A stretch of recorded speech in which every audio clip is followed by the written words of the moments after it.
guys, it was. I mean, let's just be honest. South Carolina has. I'm just going to kind of just take the glasses off of this. To be and JC, I'll let you tee it up and roll with it here in a second. We'll get to Hale at 11:20. I'm just tired of it. You know what I mean? Like I'm tired. I try.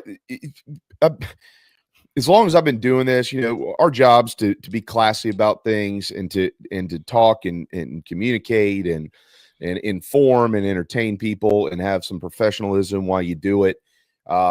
Shane Beamer is the ultimate professional. So is Ray Tanner, and so is the University of South Carolina. It's a professional place. The committee is not. It's just not. And college football, as much money as it's worth, is it really at the end of the day, it isn't worth a damn when it comes to these people. They don't know what they're doing. They don't care about what they're doing. All they care about is themselves and how they can protect their decisions publicly. How can they protect whatever brand they need to protect and who is ever back they need to scratch. South Carolina at 14 is a joke, and everybody knows that. And quite frankly, Ole Miss at 13 is a joke, and everybody knows that. Miami is a joke. Indiana is a joke. Notre Dame is a joke. All of this crap is a joke. It's not that hard for the committee to come out and say, South Carolina played the 14th most difficult schedule in the country, and yeah, they lost a couple of games because of it. One of them was at the University of freaking Alabama, where they've lost 3 times in the last 11 years. It happens in Tuscaloosa. They got their ass beat at home against Ole Miss. You know who else got their ass beat? Ole Miss, by some teams that Carolina beat their ass. And Alabama, they got their ass beat by teams that Carolina beat their ass. Who did Miami beat this year? Not a freaking team inside the top 25. They didn't even play one. They didn't even play a team inside the top 25. Not one. Indiana, it's not hard for the committee to go. They got 11 wins, but look who they played to get there. It's about wins, but also it's about who you play to get there. It's not that difficult.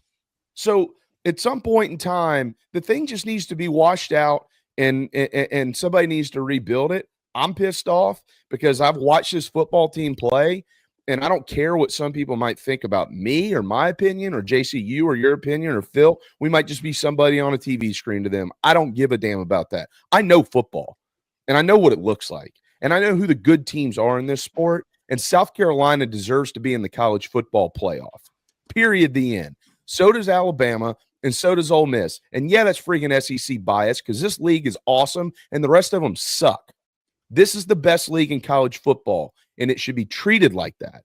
And it wasn't by the playoff committee. If I'm Greg Sankey, after what Warde Manuel said, data points can't change now and all this baloney that he spewed at the end of that segment with Reese Davis, who clearly was trying to pin him in a corner. If I'm Greg Sankey, as soon as all this crap is done, we're going to 16. You're either on board with us and what we're going to do, or we'll get with the Big Ten and we'll mosey off and do our own thing, and we'll take all the money. How's that sound? Good luck with the Big 12 and the ACC, boys. Have fun. I apologize for starting it off that way, JC. Usually that's your role, but I wanted to get it out. Have a Miller Lite on me. I like to be me today. That's right. Yeah. It's Notre Dame colors. There was another beer. What was it? Corona or something. And I picked it up. These were like $10 at the store at 4:00 this morning. And I picked it up, and it was orange and purple and white. And it really was like actual orange. And I was like, I can't do that today. No. So I found this one. This is my favorite beer anyway. Warde Manuel, first and foremost. I know they just shove him out there, but man, come on. This guy gets out there. It's always it's a word salad, so to speak. Woo. He just ties himself in knots and backs himself into a corner with things. All right. So the dumbest thing, the biggest crock of shit that I actually put that on Twitter. This is the biggest crock of shit is what he said. When he said, no, we don't have any more data points. Oh, you don't. Okay, it's written. It is literally written in your rules or guidelines that you don't consider teams ranked except for the week you're doing the poll. In other words, like Vanderbilt may have been ranked and then fell out. So South Carolina doesn't get a ranked win for that. They sneakily do stuff like that with teams like Syracuse and Illinois too, to prop up their other conferences. They'll sneak some teams in, right? So that was just correct. So let's take Carolina out of it, right? The Carolina Clemson win out of it. Should Clemson blow SMU's doors off, right, and win that championship, and then Georgia wins the SEC, right? Does it not help Alabama's case that they beat Georgia, a conference champion, and that Georgia beat the other conference champion badly by 31 points. 31 points. Yeah. Does it not help their case? Why wouldn't it impact a South Carolina Bama deal if Carolina beat a conference champion on their home field? Right. And why wouldn't it? I mean, why wouldn't that boost a resume if what you say is true? But it's not. It's a dirty lie. Even the four-teamers never did this. They never locked it. They never sat there and just, this is it. It's almost like he was tired of hearing about it. I think some people have probably sent him some pretty nasty stuff, which they need to. This is not a personal thing. Nobody needs to attack Warde Manuel personally. You know, I think the committee needs to be blown the hell up. There's not a single person on that committee that I respect as far as, are they going to do the right thing and understand the SEC's different? They don't. I mean, guys like Jim Grobe, they spent their whole career fighting against that at Wake Forest. Now, right. Gary Pinkel waltzes into this league for 3 years and wins 2 divisions. It's probably like, it's overrated. You know, we won at Mizzou, you know, blah, blah, blah. It's overrated. You know, Mike Riley at Oregon State most of his career, even though he's an Alabama guy, probably spent his whole career fighting against the SEC. You know, they've recruited against it. They hate it. Okay. The athletic directors need to be the hell off, all of them. We don't need any more bureaucrats involved in this. This is not the basketball committee. The stakes are much higher. This is a different sport. You don't have the metrics in place like you do in basketball. You know, you need football people making football decisions, period. End of discussion. Not a former player, Randall McDaniel, who I liked as a player, not that. And there needs to be, you know, you want to debate the SEC, that's fine. There needs to be some people that know what the hell the SEC is all about in the room. And when you have one guy, and then Hunter Yurachek, who has to recuse himself for one of your bubble teams because his son coaches here, and he's an athletic director, they all need to be gone. You know, and you have one guy that coached as a newbie in the league and probably got his butt beaten recruiting by a bunch of teams in the league during his time here, and probably is a little bit, you know, jaded. You know, then you have no chance. And they intentionally did this. So that's the stupidest thing.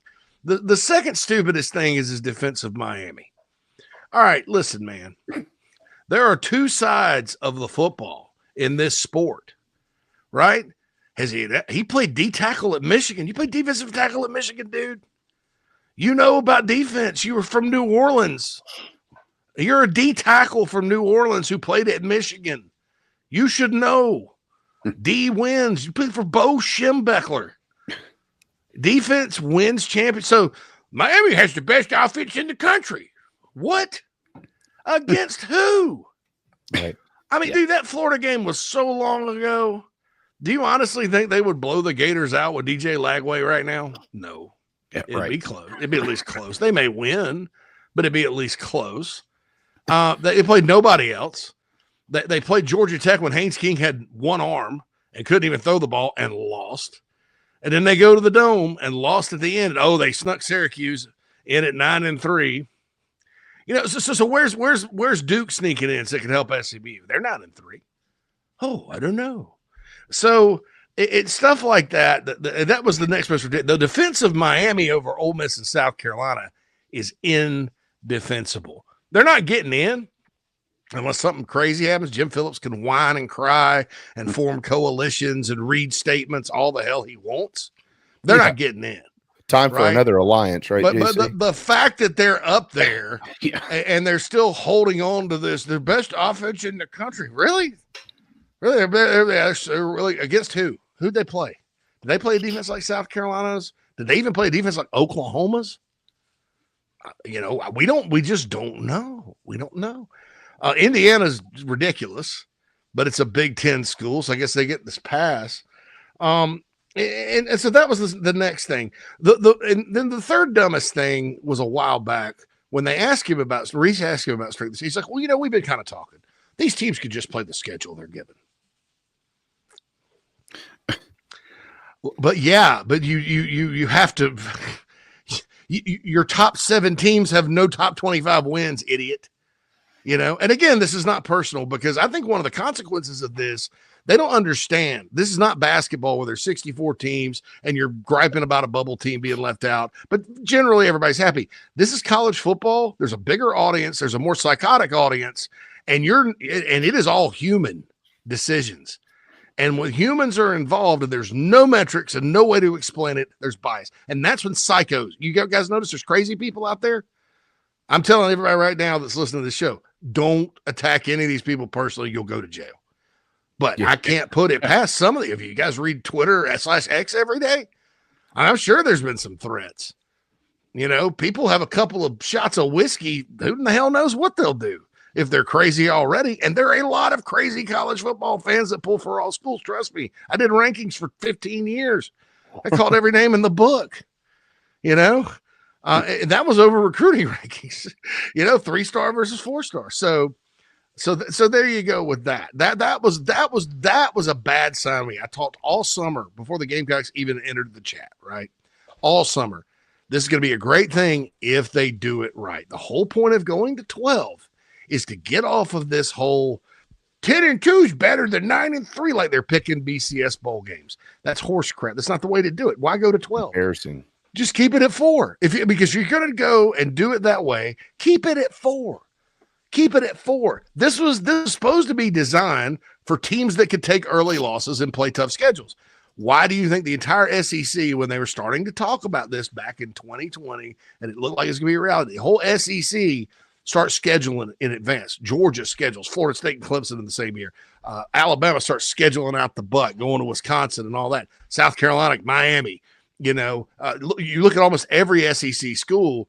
When this started to become a reality and it was explained to them, they started overscheduling, right? Well, what's going to happen is if they don't fix this, all of them be canceled.